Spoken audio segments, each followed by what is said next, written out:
There are a lot of points I want to make tonight, but the most important one is that 20 years ago I became the luckiest man on earth because Michelle Obama agreed to marry me. And so I just want to wish, sweetie, you happy anniversary and let you know that a year from now we will not be celebrating it in front of 40 million people. 4 years ago, we went through the worst financial crisis since the Great Depression. Millions of jobs were lost. The auto industry was on the brink of collapse. The financial system had frozen up. And because of the resilience and the determination of the American people, we've begun to fight our way back. Over the last 30 months, we've seen 5 million jobs in the private sector created. The auto industry has come roaring back, and housing has begun to rise. But we all know that we've still got a lot of work to do. And so the question here tonight is not where we've been, but where we're going. Governor Romney has a perspective that says if we cut taxes skewed towards the wealthy and roll back regulations, that we'll be better off. I've got a different view.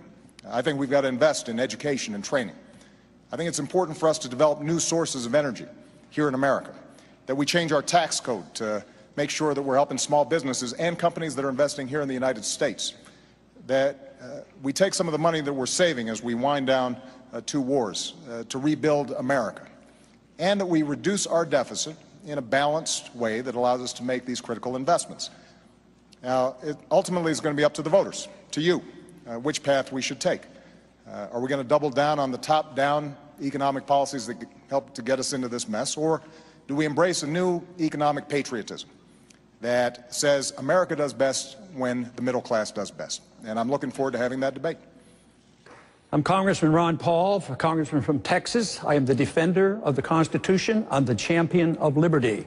This shows the roadmap to peace and prosperity.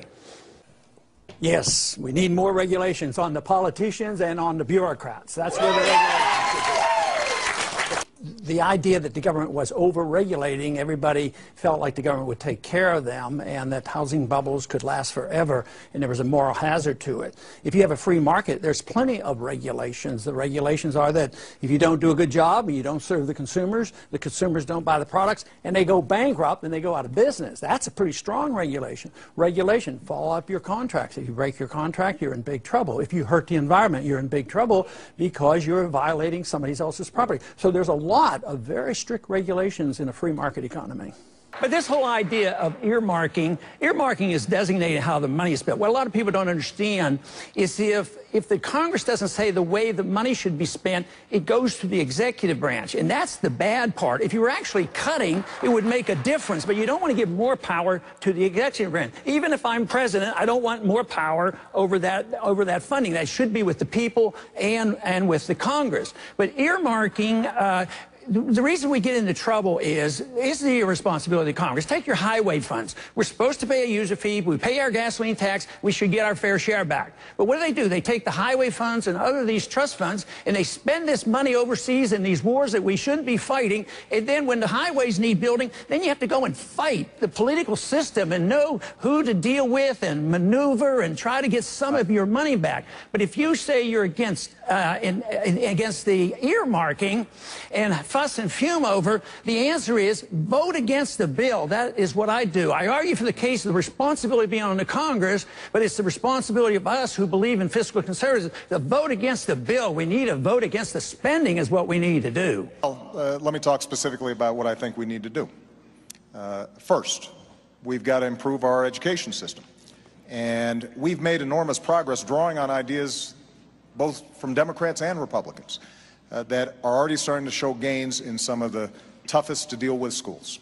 We've got a program called Race to the Top that has prompted reforms in 46 states around the country, raising standards, improving how we train teachers. So now I want to hire another 100,000 new math and science teachers and create 2 million more slots in our community colleges so that people can get trained for the jobs that are out there right now.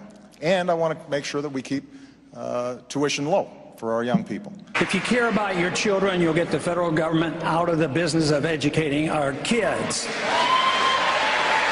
In 1980, when the Republican Party ran, part of the platform was to get rid of the Department of Education. By the year 2000, it was eliminated, and we fed on to it. Then we, as Republicans, added No Child Left Behind.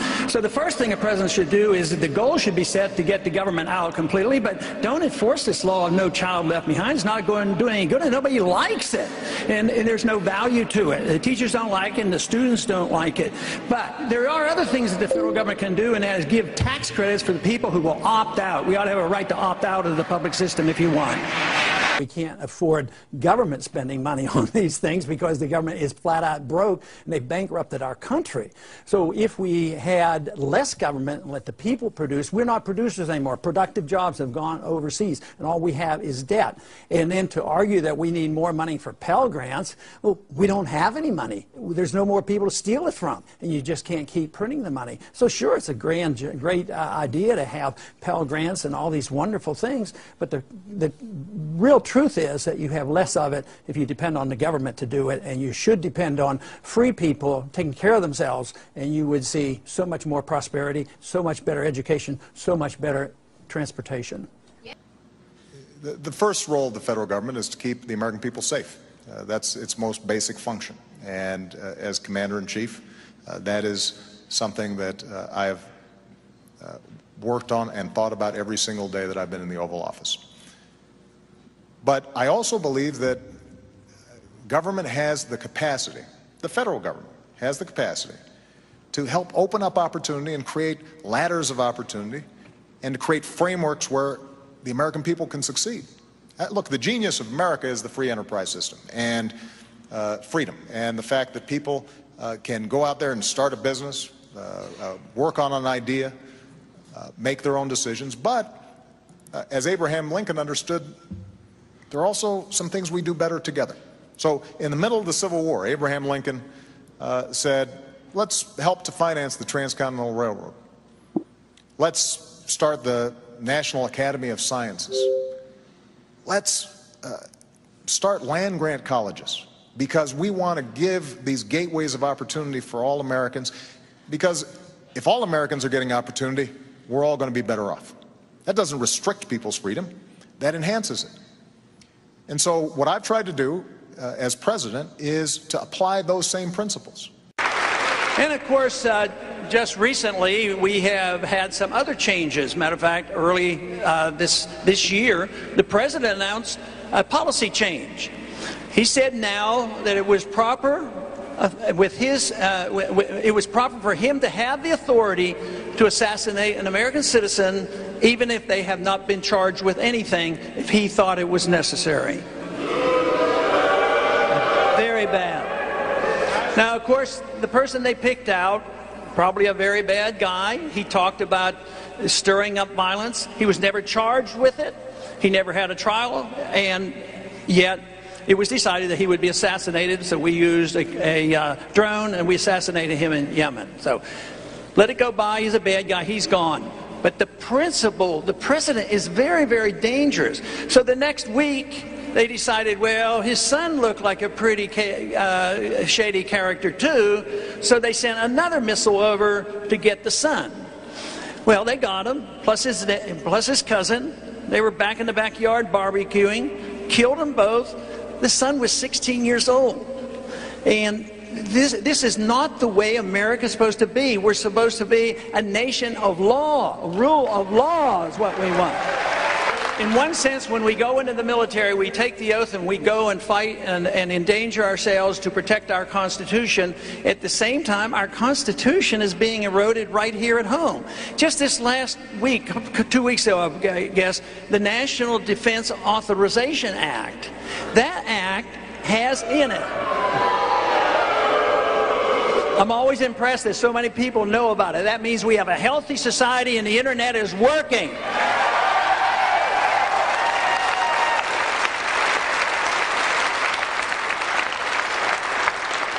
But that bill essentially eliminates posse comitatus. It's institutionalizing military law that the military can arrest an American citizen without charges and being denied an attorney and held indefinitely, even in a foreign prison.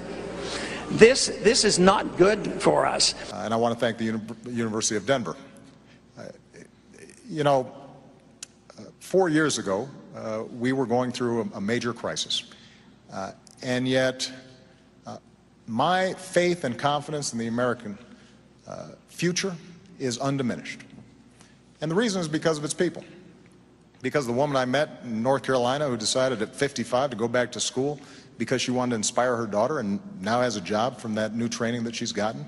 Because a company in Minnesota who was willing to give up salaries and perks for their executives to make sure that they didn't lay off workers during a recession. The auto workers that you meet in Toledo or Detroit take such pride in building the best cars in the world, not just because of a paycheck, but because it gives them that sense of pride that they're helping to build America.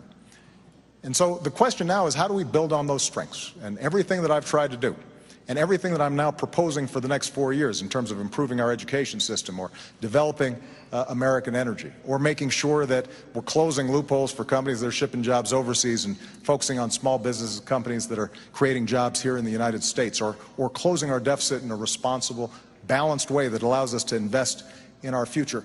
All those things are designed to make sure that the American people, their genius, their grit, their determination is channeled, and they have an opportunity to succeed. And everybody's getting a fair shot, and everybody's getting a fair share. Everybody's doing a fair share, and everybody's playing by the same rules. You know, 4 years ago, I said that I'm not a perfect man and I wouldn't be a perfect president. And that's probably a promise that Governor Romney thinks I've kept. But I also promised that I'd fight every single day on behalf of the American people, and the middle class, and all those who are striving to get in the middle class.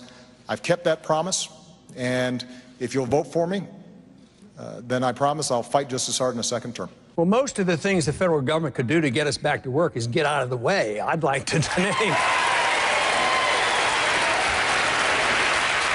I'd like to see the federal government have a sound currency. That creates a healthy economy. I would like to see massive reduction of regulations. I would like to see income tax reduced to near zero as possible. And that is what we have to do. We have to get the government out of the way. We have to recognize why we have unemployment. And it comes because we have a deeply flawed financial system that causes financial bubbles. The bubbles burst and you have the unemployment. Now, the most important thing to get over that hump that was created artificially by bad economic policies is to allow the correction to occur. You have to get rid of the excessive debt, and you have to get rid of the malinvestment. And you don't do that by buying the debt off the people who were benefiting from it. So we, the people, shouldn't be stuck with these debts on these mortgage derivatives and all. We need to get that behind us, which means the government shouldn't be doing any bailout. So most of the things to improve the environment is getting the government out of the way and enforce contract laws and enforce bankruptcy laws. Yes, but he makes the assumption it wouldn't have happened unless government did this. They say that. And quite frankly, there would probably be more funds for innovation than if the government uses the innovations and passes out the funds for political reasons. The funds would be spent in the marketplace by supply and demand, reward the success, and punish the inefficient. And that would be much better than with the government doing it. Case. First, I don't like the idea that you have good bailouts and bad bailouts. If bailouts are bad, they're bad, and we shouldn't be doing it. But this argument about maybe one that works, you know, well, now that the bankruptcy or the bailing out of GM worked, I said that's sort of like if a criminal goes out and robs a bank and he's successful, therefore you endorse what he did because he's successful. But you have to rob people. You have to distort the law. The government is supposed to protect contracts. They're not supposed to regulate contracts, and they're not supposed to undermine contracts. And that's what we've been doing. In the housing bubble, we undermine contracts. And this is what we're doing here. So you want to respect the contracts. A lot of people will accuse me of advocating a free market, that there's no regulations. Actually, the regulations are tougher because you have to go through bankruptcy and you have to face up to this. And it isn't like General Motors would be destroyed. Newt made that point there, that there were good parts of General Motors, but politicians can't figure this out. Then they serve the special interest, and then you have labor fighting big business. I opt for the free market and the defense of liberty. That's what we need in this country. All right.